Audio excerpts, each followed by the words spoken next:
a pessoa chega na maior problemática da matemática, que é o quê? A prova do Enem tá aí para isso.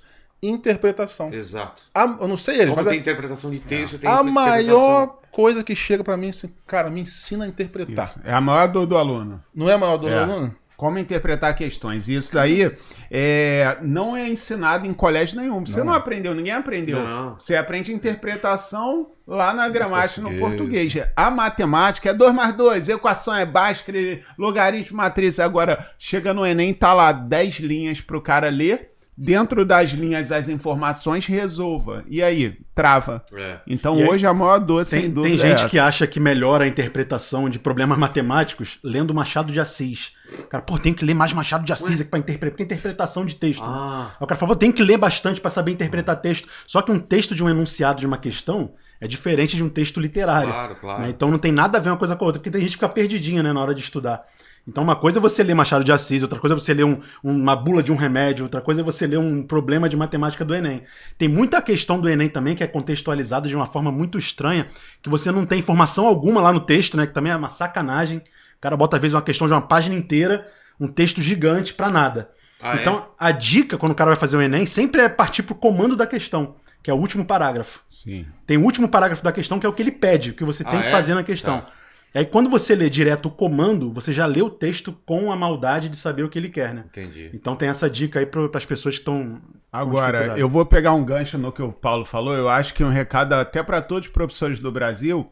Cara, a didática precisa ser revista. Não adianta você passar o que está no livro ali. Esse exemplo que o Paulo deu dos dedos e depois falou da carteira, meu irmão, se ele fala da carteira, todo mundo entende. Ninguém tem então, dúvida. Isso parte da didática do professor e é algo que falar nasce, dom. Não, você desenvolve. Tanto que eu peguei a da carteira com ele, eu não tinha falado. E talvez num próximo exemplo entre. Então, um convite para os professores aí atingir o coração do aluno não é eu sei muita matemática. Não, meu irmão. Faz esse exemplo do dia a dia. O cotidiano é a melhor maneira. É a piscina. Aí, quem piscina? Vamos encher e tudo mais. Isso daí vai... Quando se fala em analfabetismo no Brasil e no mundo, você coloca... se conta a matemática também ou é só ler e escrever?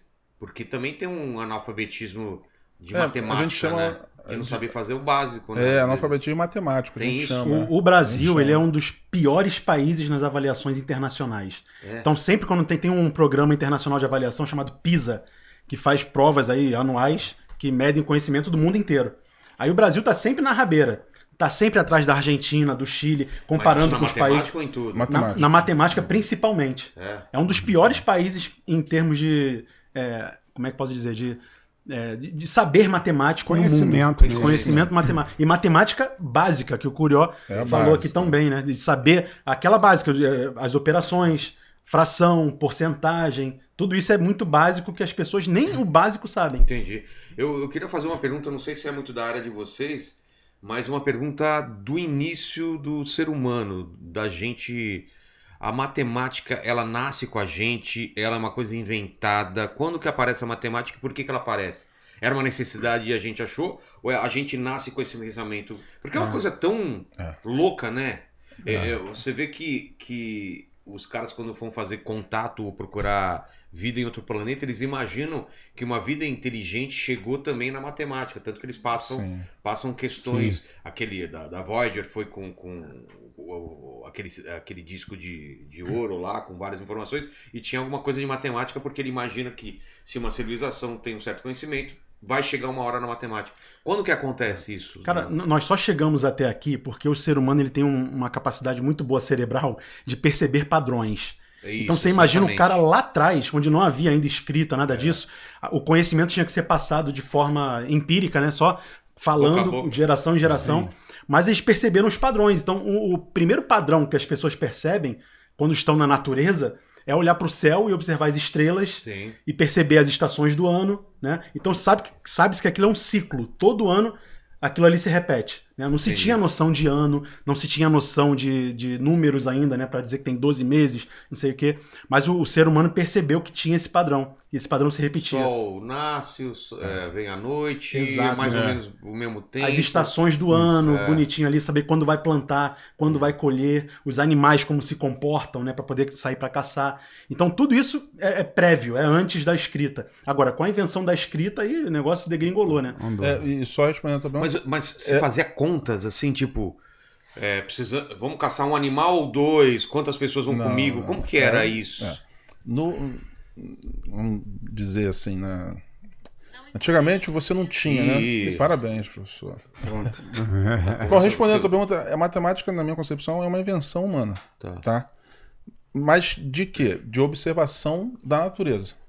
Ela vem com esse propósito. E em relação, por exemplo, à contagem, ela surge de modo muito concreto, sempre. Então o cara tinha lá 3, 4 animais, ele pegava pedrinhas, 1, 2, 3, 4 Não pedrinhas. existia uma representação... Isso, porque... Não existia um número 1, 2, 3. Não. No momento... Existia o conceito de número. Isso é uma coisa que inclusive, que é uma falha, né? Quase ninguém sabe. Número, numeral e algarismo. As pessoas misturam tudo, né? E são coisas distintas, né? Tá.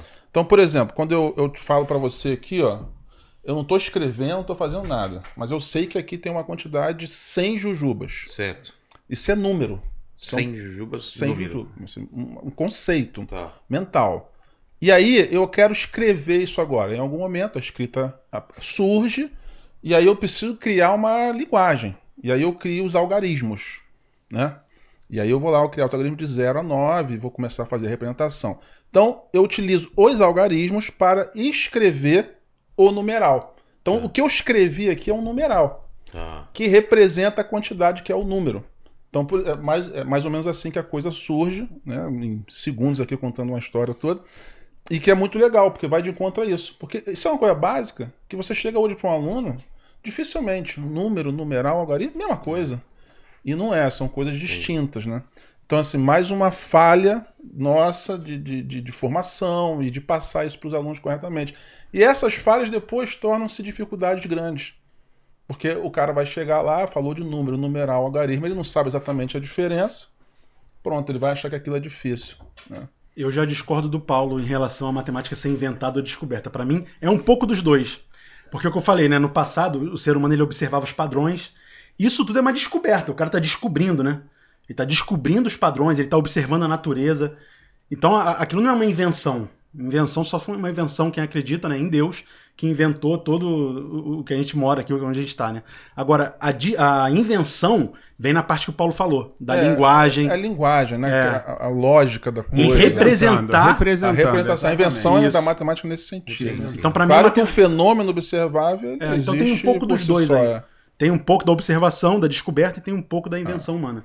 Entendi. Agora, eu acho importante, a gente faz esse papo assim, alguém pode estar falando aí, pô, papo chato, matemática e tudo mais, mas eu queria encorajar a galera a buscar o conhecimento da matemática básica, principalmente busque o conhecimento. Galera aí vestibulando, concurseiro, acreditar que é possível sim, que às vezes falam muito assim, sou de exatas, você sou de humanas, né?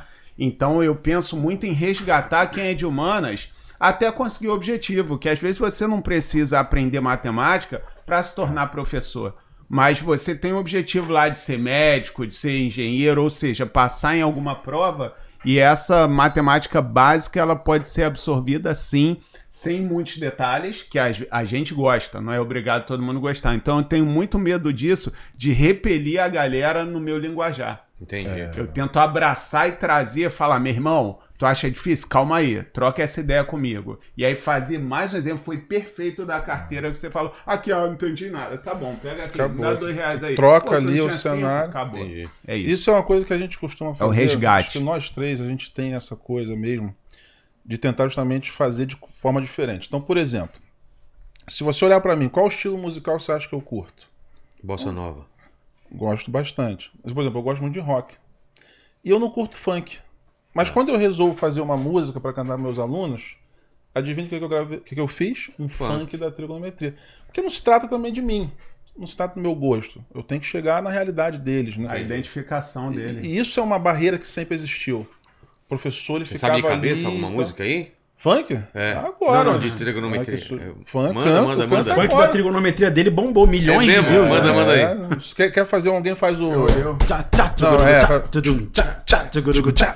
Faz aí. Minha terra tem palmeiras onde canta o sabiá. Seno A, cosseno B, seno B, cosseno A. O cosseno é mais fácil, você pode acreditar. Coça, senta, senta. A tangente é diferente, pinta um clima de romance. No inteligência aqui, demorou rolar um... Tem gente que ama, tem gente que beija. Tem gente que ama e beija. Tem gente que ama e beija. Tem gente que ama e beija. Olha só. Essa é maneira, né? Cara, vai causar uma confusão na MC Pipoquinha, porque ela gosta de funk, mas ela odeia professores. Então, como é que fica MC Pipoquinha agora com esse funk, hein? MC Pipoquinha, duelo eu e você, então junto, ih, pode mano, marcar qualquer dia, qualquer hora. Rapaz, olha só, desafio aceito aí. Desafio tá lá. Dois funks explícitos, hein? De duas formas diferentes. É massa. Vou fazer aqui, hein, no Inteligência, Porra, esse aí é gabarito. duelo, né? Pô, mas isso eu acho incrível, assim, trazer para o mundo real. Não, qual é a frase? O Paulo tem uma frase muito bonita, né? Que a educação é despir-se de si. Essa frase é bonita. É mesmo? O professor, para ele atingir a excelência, cara, é quando ele consegue despir-se de si e vestir-se do outro. Acho que essa é a essência. Aí você consegue tocar o aluno, sabe? Não se trata do professor, Claro. se trata do cara, do aluno. Isso é.